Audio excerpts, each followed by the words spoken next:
आप देख रहे हैं अमेज नाउ। गंगा, यमुना, राप्ती और गोमती के तटवर्ती इलाकों से खबरें आप तक। नमस्कार, सत्य घटना के नए अंक के साथ मैं सोनी निगम। शुरुआत करते हैं मुख्य घटनाओं से। प्रसपा अल्पसंख्यक सभा की समीक्षा बैठक में प्रदेश सरकार पर साधा निशाना।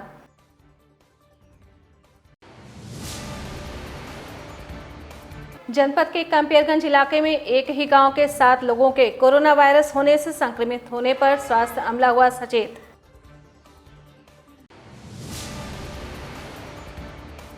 जिलाध्यक्ष पर हुए जानलेवा हमले से आहत अखिल भारतीय ब्राह्मण महासभा के कार्यकर्ताओं ने वरिष्ठ पुलिस अधीक्षक कार्यालय पर किया प्रदर्शन।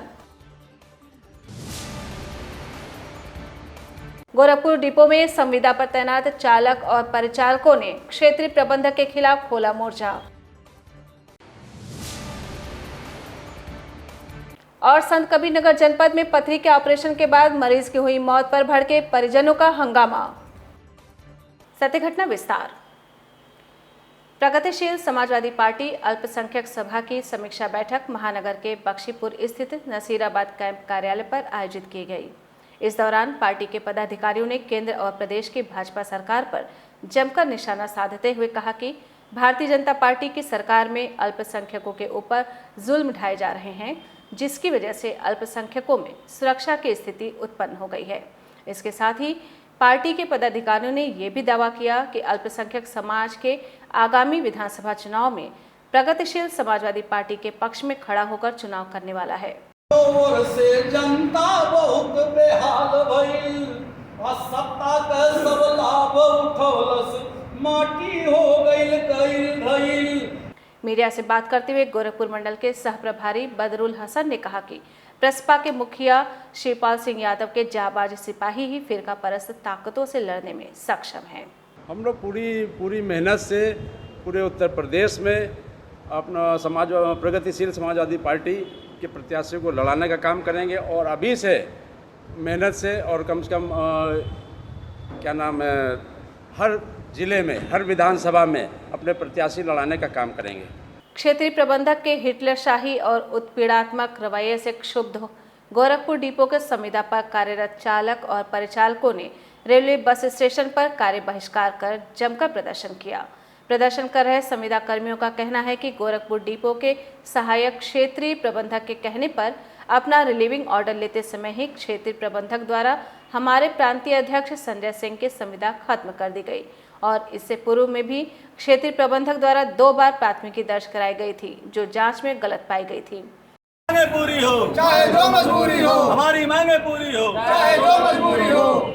मीडिया से बात करते हुए प्रांतीय अध्यक्ष संजय सिंह ने कहा कि जब से क्षेत्रीय प्रबंधक ने अपना कार्यभार संभाला है, तब से भ्रष्टाचार में लिप्त हैं और पैसे लेकर संविदा बहाल कर खत्म करने का कार्य कर रहे हैं। यह वर्तमान इनको 9-10 महीने यहाँ पर आए हुए और जब से आए हैं लगातार भ्रष्टाचार में संलिप्त हैं और कर्मचारियों का उत्पीड़न करते जा रहे हैं। इनकी इसी सब चीज़ों को लेकर हम लोग आज आंशिक बंदी किए हैं, क्योंकि हम लोग नहीं चाहते थे कि हमें इस मुहाने पर आना पड़े। इनको पत्रक दिया गया, अभी तक ये वार्ता नहीं बोला है, वार्ता का निस्तारण नहीं किए। जो रेस्ट रूम था जाड़े के महीने में उसको बंद कराने का काम किया गया। व्यक्तिगत मेरे ऊपर इनके द्वारा 2 बार FIR दर्ज कराने की प्रयास की गई। पुलिस जांच में गलत पाया गया, मुझे मुक्त किया गया। जब क्षेत्रीय प्रबंधक इस प्रकार का काम करेगा शोषण का, तो उसके खिलाफ अन्याय और अत्याचार के खिलाफ आवाज़ उठाना मजबूरी हो जाएगी।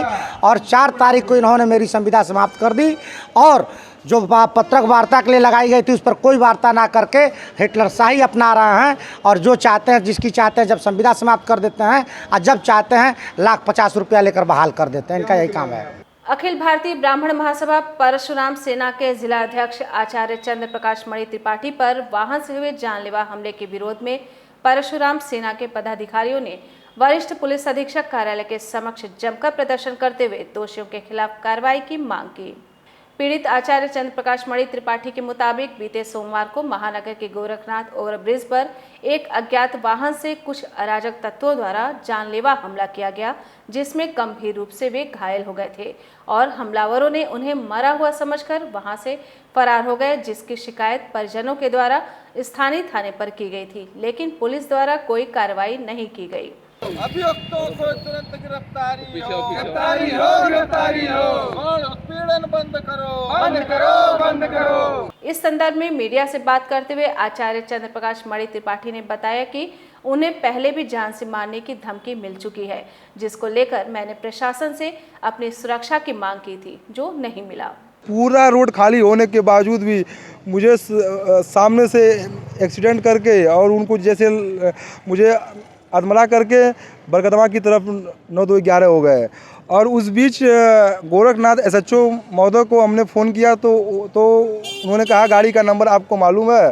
तो हमने कहा नहीं, गाड़ी का नंबर नहीं मालूम है। कहें तब कैसे क्या हो पाएगा? तो हमने तुरंत SSP महोदय को फ़ोन किया तो कहें ठीक, हम तुरंत मुकदमा दर्ज करवाते हैं। तो तब से अभी तक 35 घंटे के आसपास हो गए, अभी तक उन लोगों ने कैमरा फुटेज अभी तक नहीं दे पाए।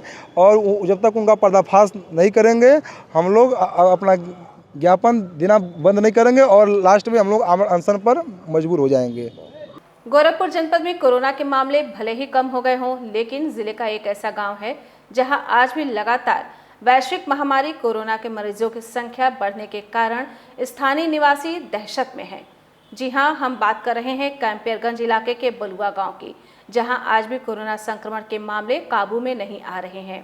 आपको बता दें कि कैंपियरगंज क्षेत्र का बलुआ गांव महाराजगंज जिले के धानी CHC अंतर्गत होने के कारण स्वास्थ्य विभाग ने संक्रमितों की ये संख्या महाराजगंज के खाते में दर्ज की है, लेकिन गोरखपुर का भी स्वास्थ्य महकमा इसको लेकर गंभीर है।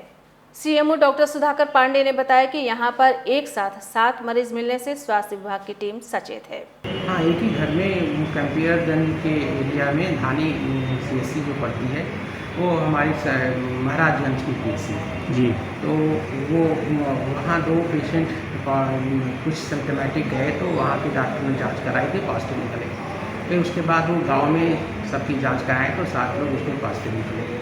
तो इसका स्वास्थ्य टीम जो है महाराजगंज की है वो इसका ध्यान दे रही है, लेकिन हमने अपनी CHC जो है हमारी कैंपियरगंज है उनके MYC से हमने वार्तालाप किया है कि उस बॉर्डर एरिया पर आप विजिलेंट रहें और अपनी सैंपलिंग बढ़ा दें। अगर उधर से कोई इस तरह का इन्फेक्शन आता है तो हम तुरंत ही जल्दी ही कंट्रोल कर लें उसको।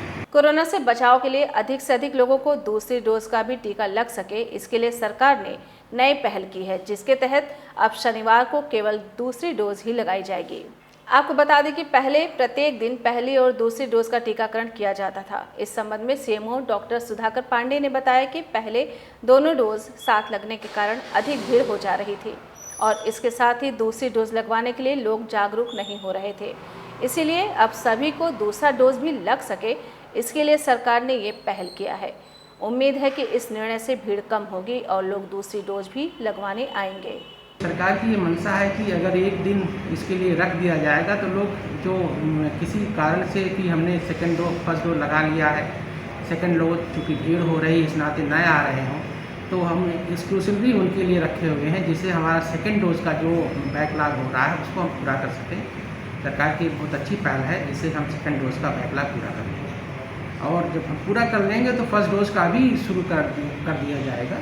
संत कबीरनगर जनपद के खलीलाबाद कोतवाली थाना स्थित एक हॉस्पिटल में मंगलवार की देर रात पथरी का ऑपरेशन कराने के कुछ घंटे बाद ही एक अधेड़ की मौत हो गई। मौत की सूचना पर पहुंचे ग्रामीणों और परिजनों ने अस्पताल में हंगामा शुरू कर दिया। आपको बता दें, कांटे क्षेत्र के विष्णुपुरा के रहने वाले 50 वर्षीय राम सिंह पथरी का ऑपरेशन करवाने हॉस्पिटल में भर्ती हुए थे। परिजनों के अनुसार पूरी जांच के बाद चिकित्सकों ने मंगलवार की देर शाम पथरी का ऑपरेशन किया। इस दौरान तबीयत बिगड़ गई। उसके बाद उन्हें ICU में स्थानांतरित किया गया, जहां कुछ देर बाद ही उनकी मौत हो गई, जिसके बाद परिजनों ने लापरवाही का आरोप लगाकर हंगामा शुरू कर दिया। लोगों का विरोध देख हॉस्पिटल में तैनात स्वास्थ्यकर्मी और संचालक मौके से नदारद हो गए। इस दौरान मौके पर पहुंची कांटे चौकी की पुलिस ने लोगों को शांत कराया। समझौते के बाद परिजन आधी रात बाद शव लेकर घर चले गए। हालांकि इस बीच करीब 5 घंटे तक अफरा तफरी का माहौल रहा। क्या हुआ? पथरी का ऑपरेशन भइला। कब? 4:15 बजे। हाँ। 4:15 बजे भइला तो दिक्कत शुरू हो गई। हाँ। दिक्कत भइल, जब सांस बंद हो गई, रूम में लाल जी। शुरू में लगा सांस बंद हो गया, से लाभ गया है लेने आईसीयू में। ऐसे लगना हम चावत प्राण निकल के कुल भाग लेना हॉस्पिटल छोड़ के। अच्छा, ये आपके पिताजी क्या नाम था? राम सिंह चौधरी। कहाँ घर है? बिशनपुरवा। हमारे गांव के ग्राम सभा बिशनपुरवा विकासखंड बघौली, हमारे गांव के एक सम्मानित आदमी है, उनका नाम राम सिंह चौधरी है। उनके गॉलब्लैडर में जो है पित्त की थैली में किडनी स्टोन की समस्या थी।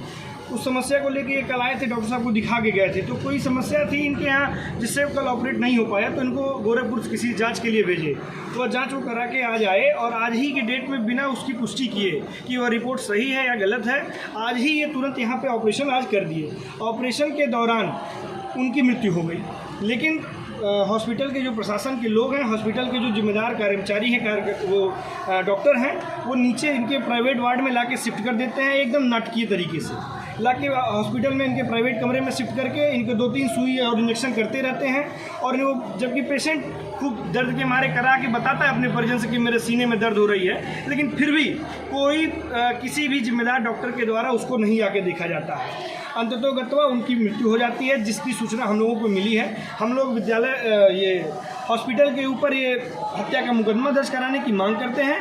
और ऐसा ये पहला प्रकरण नहीं है, आए दिन इस हॉस्पिटल में इस तरीके की प्रकरण होते रहते हैं।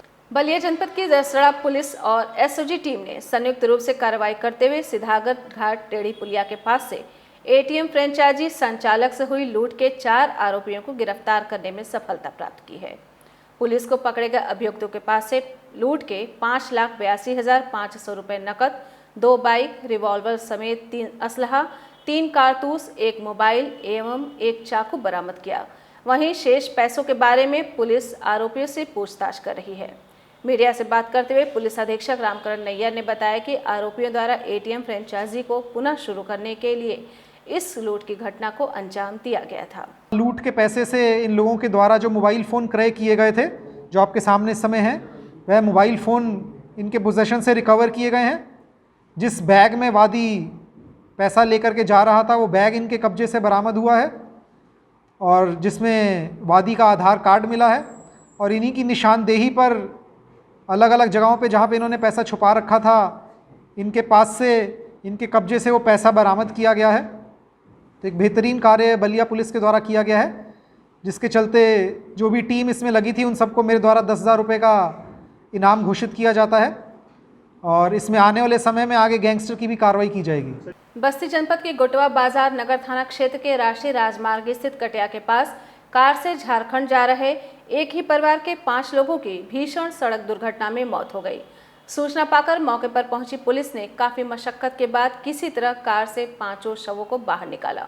इस घटना में एक बच्ची और कार चालक बचे हैं, जिनकी हालत गंभीर है, जिसका इलाज अस्पताल में चल रहा है। मिली जानकारी के अनुसार झारखंड निवासी अब्दुल अजीज अपने परिवार के साथ लखनऊ में रहकर जमीन की प्लॉटिंग का काम करते थे। बुधवार की रात वो अपने परिवार के साथ कार से झारखंड जा रहे थे। वो नगर थाना क्षेत्र के राष्ट्रीय राजमार्ग पर स्थित कटिया के पास पहुंचे ही थे कि उनकी कार सड़क किनारे खड़ी कंटेनर के पीछे जा घुसी। इस घटना में कार सवार अब्दुल अजीज, नरगिस, तबस्सुम, मासूम बच्ची अनम, सिजरा, तुबा की घटनास्थल पर ही मृत्यु हो गई, जबकि कार चालक अभिषेक व एक बच्ची गंभीर रूप से घायल हो गए हैं, जिनका उपचार जिला अस्पताल में चल रहा है। इनके परिवार की एक बेटी सुरक्षित है, इसको किसी प्रकार की चोट नहीं लगी है। और ये गाड़ी चलाने वाला चालक घायल हो गया था, जिसको नेशनल हाईवे की एम्बुलेंस के माध्यम से जिला अस्पताल भेजा गया था। मौके पर पुलिस है। पुलिस किसी प्रकार की शांति व्यवस्था की समस्या नहीं है। हम सभी लोगों ने घटनास्थल का निरीक्षण कर लिया है। मृतकों के परिजन आ गए हैं, उनकी मदद से आगे की कार्रवाई की जा रही है। आजमगढ़ जनपद में कन्या सुमंगला योजना अंतर्गत चलने वाले मिशन शक्ति के तहत बेटी पढ़ाओ बेटी बचाओ कन्या जन्मोत्सव का कार्यक्रम आयोजित किया गया, जिसमें 18 लाभार्थियों को बेबी किट प्रदान कर बेटी पढ़ाओ बेटी बचाओ का केक काटा गया। आपको बता दें, आजमगढ़ जिले के महिला जिला चिकित्सालय में महिलाओं को जागरूक करते हुए नवजात शिशुओं की देखभाल की जानकारी दी गई।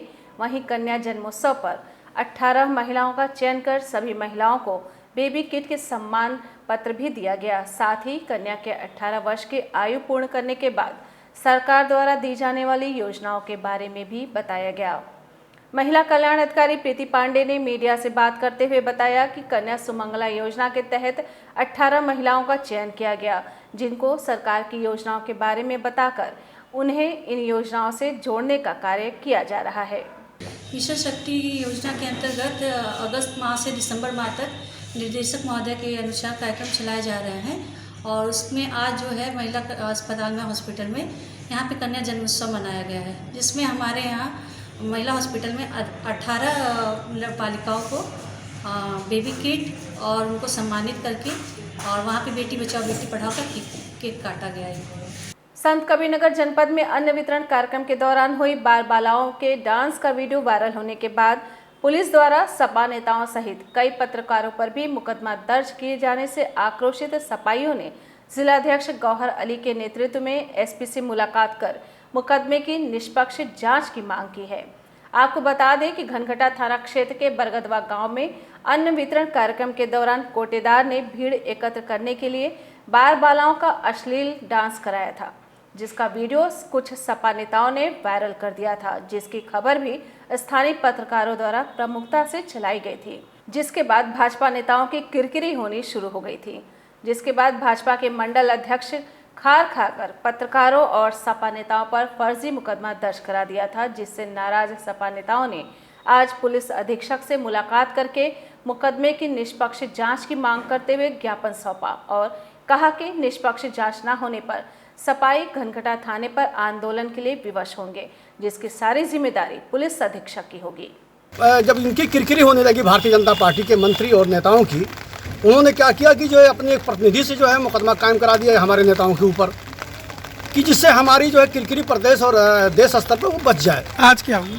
आज कप्तान साहब ने कहा कि जो मुकदमा कायम हुआ है उसकी जांच होगी और जांच होने के निर्दोष कितना ही नहीं जेल जाएंगे, और अगर उसमें सत्ता है और सत्ता है भी कि वो फर्जी मुकदमा कायम कराया गया है तो उसको जो है ख़त्म कर दिया जाएगा। कुशीनगर जनपद में बड़ी गंडक नदी का कटान लगातार जारी है, जिसकी वजह से आसपास के गांवों में दहशत का माहौल व्याप्त है। नदी में बढ़ रहे जलस्तर की वजह से हो रहे कटान के कारण खड्डा तहसील स्थित महादेव गांव के किसानों के केले की फसल को काफी नुकसान पहुंचा है। बड़ी गंडक नदी के कटान को देखते हुए पूरा प्रशासनिक अमला किसी भी परिस्थिति से निपटने के लिए इस वक्त अलर्ट मोड पर है। हालांकि पीड़ित गांव वाले इस आपदा से निपटने के लिए खुद भी बांस का सहारा लेकर कटान को रोकने के लिए जुगत में लगे हुए हैं। जब मैं निरीक्षण किया था 7 तारीख को, तो ग्रामीणों के द्वारा जो है शिकायत की गई। उसके बाद मौके पर मैं पहुंचा, देखा कि कटान हो रहा था, तो मैंने तत्काल जो है एक्सीएन साहब से और डीएम सर से बताते हुए तत्काल मौके पर अनुरक्षण कार्य के लिए हमने लगा दिया पूरी टीम। और वहाँ पर उसके बाद मेरा प्रतिदिन वहाँ विजिट होता है। कल डीएम सर भी वहाँ पर विजिट किए थे और आवश्यक दिशा निर्देश भी दिए थे। युद्ध स्तर पर कार्य जारी है और हम लोग अनुरक्षण कार्य करके किसी भी प्रकार से कोई गांव हम लोग कटने नहीं देंगे। सत्ता में आते ही योगी सरकार ने सभी सड़कों को गड्ढा मुक्त करने का ऐलान किया था, लेकिन जमीनी हकीकत इससे उल्टा है। संत कबीरनगर जिले की अधिकतर सड़कें ऐसी हैं जिन पर न तो क्षेत्रीय प्रतिनिधियों की नज़र पड़ रही है और न ही जिले के अधिकारियों की। बदहाल सड़कों के कारण लोगों को कीचड़ भरे रास्ते से गुजरना पड़ता है। आपको बता दें कि पूरा मामला संत कबीरनगर जनपद के सबसे बड़े विकासखंड सेमरियावा का है, जहां इस बार की बरसात ने लोक निर्माण विभाग की कार्यशैली की पोल खोल कर रख दी है।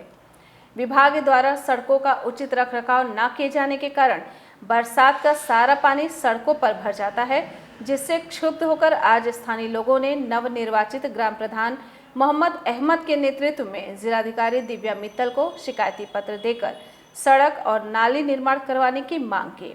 ग्रामीणों ने अपने दर्द को बयां करते हुए कहा कि 5000 आबादी वाले ग्राम पंचायत नावाडीह से होकर गुजरने वाला मार्ग पिछले 15 वर्षों से बदहाल पड़ा हुआ है। स्थिति ये है कि जल निकासी की व्यवस्था न होने से साल में 6 माह तक गांव में जल भराव की स्थिति बनी रहती है। कोई नहीं देखता था, देख रहा है। तो कैसे आप लोग आते जाते हैं? ऐसे इसी में क्या आते जाते हैं। कोई गिरता है, एक बार एक औरत 2 आदमी गिर गए थे गाड़ी लेके। तो समस्या होती होगी आप लोगों को? समस्या बहुत है।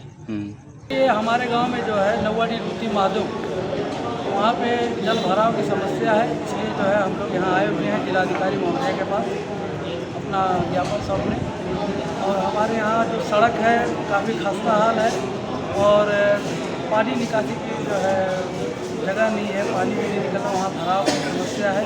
और वो जो सड़क है वो 50 गांव से जोड़ती है और वहाँ आवागमन काफ़ी दिनों से ठप है और फिलहाल इसीलिए हम लोग यहाँ आए हुए हैं। क्या वो सड़क पीडब्ल्यूडी की है क्या? जी, सड़क पीडब्ल्यूडी में। क्या मांग करते हैं आप? मांग कर रहे हैं कि हमारे गांव में जो है कम से कम वो गांव के अंदर 500 मीटर ऊंचीकरण करके सीसी रोड बन जाए और 900 मीटर जो है अगर जो नाला निर्माण हो जाए तो समस्या का हल है। बीते 11 जुलाई को गोरखपुर जनपद के पिपराइच में हुए हत्या का पुलिस द्वारा खुलासा न किए जाने से क्षुब्ध परिजनों ने मीडिया की शरण में आकर न्याय की गुहार लगाई है। आपको बता दें कि बीते 11 जुलाई को पिपराइच थाना क्षेत्र के समदार खुर्द के रहने वाले ब्रिजेश विश्वकर्मा की कुछ अज्ञात हमलावरों के द्वारा हत्या कर दी गई थी, जिसका शव जनपद के पोखरभिंडा गांव के समीप मिला था, जिसकी एफआईआर परिजनों द्वारा स्थानीय थाने पर लिखवा दिया गया था, लेकिन पुलिस अब भी कातिलों को पकड़ने में असफल है। जिसके बाद पीड़ित परिजनों ने मीडिया की शरण में आकर न्याय की गुहार लगाते हुए जनपद की पुलिस से अनुरोध किया कि उन्हें न्याय दिया जाए। मामला ये है कि 11 जुलाई की रात में मेरे पति की हत्या कर दी गई। सुबह हम लोग को 12 तारीख को पता चला कि इनकी हत्या हो गई है और पूरे परिवार हम लोग दहशत में आखिर किस कारण से इनकी हत्या की गई है और क्या वजह है हम लोग ये जानना चाहते हैं। अब पूरे जो अधिकारी अध्यक्ष हैं उनसे ये है दरख्वास्त की जा रही है कि आप लोग जल्द कोई कार्रवाई करिए ताकि मेरे पति को न्याय मिल सके, हम लोग के पूरे परिवार को न्याय मिल सके। और हम लोग पूरे परिवार बहुत दहशत में है, कहीं बाहर निकलना आना जाना भी डर सा लगता है कि कहीं छोटे बच्चे भी हम लोग के पूरे परिवार में हैं, उनको कोई दिक्कत होगा, हम लोग कैसे रहेंगे। गोरखपुर जनपद के खजनी थाना क्षेत्र स्थित बड़े गांव में निर्माण कार्य में बाधा डालने वालों के खिलाफ तहरीर देने के बावजूद कोई सुनवाई न होने से क्षुब्ध पीड़ित परिवार के लोगों ने मीडिया के सामने न्याय की गुहार लगाई है। आपको बता दें कि बड़े गांव के रहने वाले नेबूलाल अपनी जमीन पर निर्माण कार्य करवा रहे थे, तभी उसी गांव के रहने वाले कमलेश निषाद, दुर्गेश निषाद और इंद्रेश निषाद अपने कुछ समर्थकों के साथ जान से मारने की धमकी देते हुए काम को रुकवा दिया, जिसकी शिकायत पीड़ित ने स्थानीय थाने पर भी की थी, लेकिन आरोपियों के खिलाफ कोई कार्रवाई नहीं हुई। जिसके बाद पीड़ित परिवार ने मीडिया की शरण में आकर न्याय की गुहार लगाते हुए आरोपियों के खिलाफ कार्रवाई की मांग की। साहब, हमारा ज़मीनी मामला है ग्राम बड़ी थाना खजनी में। हमारा पुश्तैनी मकान है, 68 डिसमिल ज़मीन है हमारा हिस्सा, जिसमें से 36 डिसमिल ज़मीन हम और हमारे पिताजी हमारे चाचा ने दीपा देवी रविंदर निषाद की मौसी की लड़की है, उनके नाम से रजिस्ट्री किए हैं। हाँ, 5 फरवरी 2021 को। तभी से आज तक ये लोग कब्जा नहीं करने दे रहे हैं, जबरदस्ती कर रहे हैं, कहते हैं कि ये ज़मीन हमारी है। और अनीता देवी को नाम से कहते हैं कि उनकी कोयली देवी, दुर्गेश और इंद्रेश कि हम अपने बहन और बेटी के नाम से लिखे हैं। तो साहब, वो लिखे हैं तो अपने हिस्से की ज़मीन लिखे हैं कि हमारे हिस्से की ज़मीन लिखे हैं? वो अपने ज़मीन लिखे हैं तो अपने बेटी को या बहन को दें। हमारी ज़मीन जो है, हम अपनी ज़मीन के मालिक हैं, हम जिसको दिए हैं उसको कब्जा करने दिया जाए। इसके लिए निष्पक्ष जांच कराकर उचित बड़े से बड़े अधिकारियों से जांच कराया जाए। गोरखपुर जोन के सभी 11 जिलों में पुलिस विभाग द्वारा कानून व्यवस्था को सुचारू रूप से बनाए रखने वाले 11 पुलिस कर्मियों को उनके द्वारा किए गए सराहनीय कार्य के लिए एडीजी जोन अखिल कुमार द्वारा प्रशस्ति पत्र देकर सम्मानित किया गया। इस दौरान एडीजी जोन अखिल कुमार ने सभी पुलिसकर्मियों की हौसला अफजाई करते हुए कहा कि सभी पुलिसकर्मियों को इनसे सीख लेते हुए अपने काम को और बेहतर ढंग से करते हुए पब्लिक की सेवा करनी चाहिए। आपको बता दें कि विभाग द्वारा प्रत्येक माह बेस्ट बीट पुलिस ऑफिसर को चयनित कर उनके द्वारा किए गए अच्छे कार्य के लिए उन्हें सम्मानित किया जाता है। हमारे यहाँ प्रक्रिया है जो प्रत्येक माह समस्त थानों पर जो सबसे सर्वोत्तम बीट पुलिस ऑफिसर हैं उनको चयनित किया जाता है और उन सर्वोत्तम बीट पुलिस ऑफिसर से जनपद स्तर पर एक बेस्ट बीट पुलिस ऑफिसर का चयनित होता है। तो ये लोग सभी लोग अपने अपने जनपदों में पिछले माह में बेस्ट बीट पुलिस ऑफिसर के रूप में चयनित हुए थे। उन्हीं के साथ हम लोगों ने यहाँ पर हमने प्रशस्ति पत्र दिया है, अच्छे काम करने के लिए उनका उत्साहवर्धन किया है। उनसे विचार विमर्श किया गया है कि बीट पुलिसिंग को कैसे अच्छा बनाया जाए। इसका प्रमुख उद्देश्य है कि जनता की समस्याओं का निस्तारण के लिए बीट पुलिस अफसर एक कारगर माध्यम साबित हों। जनता की शिकायतें गांव स्तर पे त्वरित ढंग से एड्रेस की जाए, उनका निस्तारण हो और जनता का गांव का मित्र बनकर वो रहे। इस दिशा में ये पहल है, हम लोग की काफ़ी एडवांस स्टेज में चल गई है, काफ़ी अच्छा फीडबैक आ रहा है। समस्त थानों पर इसकी विभिन्न स्तरों से कार्रवाई की जा रही है और उसी को अग्रिम आगे बढ़ाने के लिए ये कार्यक्रम भी आज किया गया था, समीक्षा की गई थी, इंटरैक्शन किया गया। सत्य घटना के आज के अंक में बस इतना ही। तेज सटीक और ताज़ी घटनाओं को जानने के लिए जुड़े रहें अमीज नाव के फेसबुक पेज, यूट्यूब चैनल और वेब पोर्टल से। नमस्कार।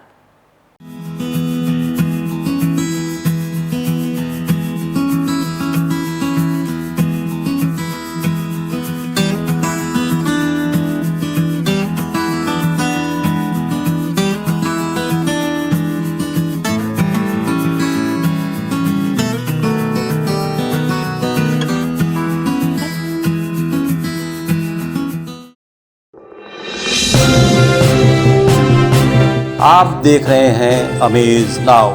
गंगा, यमुना, राप्ती और गोमती के तटवर्ती इलाकों से खबरें आप तक।